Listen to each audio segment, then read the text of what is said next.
Assalamu alaikum. Let's start our today's topic named as war and deforestation.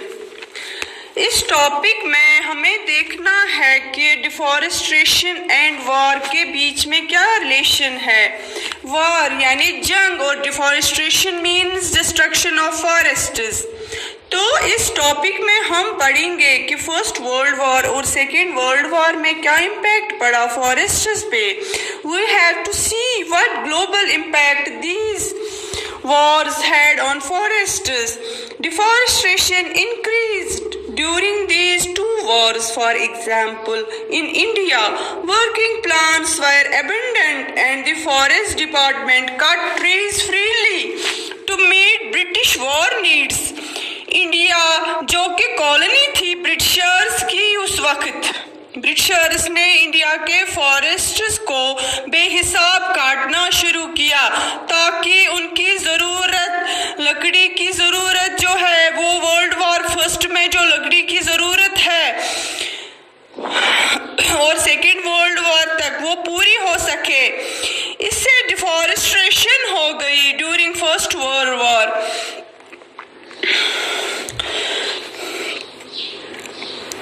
Britishers ने deforestation की India में for fulfilling their war requirements. तो जंग की वजह से, वॉर की वजह से डिफॉरेस्टेशन बढ़ गई। Same was the case in Java. Java में वॉर के दौरान जापानीज आर्मी आ जाती है, तो जो वहाँ पे डच कॉलोनियलिस्ट्स थे इन्हें जावा को छोड़कर जाना पड़ा। हमने चैप्टर 3 में पढ़ा है ये कि जो वर्ल्ड वॉर होने पे वर्ल्ड वॉर 2 हुए, दो पावर्स के बीच में यानी कि अलाइड पावर्स और central powers.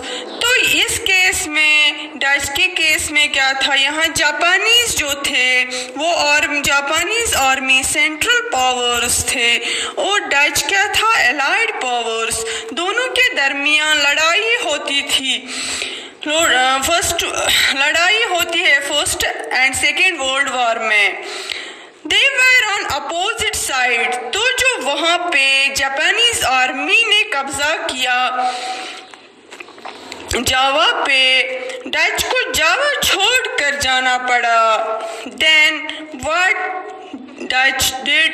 Dutch followed scorched earth policy, destroying sawmills and burning piles of dead teak logs. Dutch do this so that they would not fall into Japanese hands. Dutch colonialists को जब लग रहा था कि जावा पे अब Japanese army कब्जा करने वाली है, तो इन्होंने स्कॉच्ड अर्थ पॉलिसी एडॉप्ट की, जिसके चलते इन्होंने जो भी सॉमिल्स थी, लकड़ी काटने की मशीन्स थी, लकड़ी जमा करने की जगह और जो बड़े बड़े टीक लॉग्स थे, स्टोर्स थे, इन सारी चीज़ों को डच ऑफिशियल्स ने जला डाला, क्योंकि डच नहीं चाहते थे कि ये सब चीज़ें जापानीज आर्मी को हासिल हो। इन्होंने सोचा कि अगर ये लकड़ी हमारे काम नहीं आएगी तो हम जापानीज आर्मी को इसका फ़ायदा नहीं उठाने देंगे। That is why they followed scorched earth policy, where they burned down all the wood logs, sleepers, stores. This was the selfishness on the part of Dutch colonialists. पहले डिफॉरेस्टेशन की पेड़ों को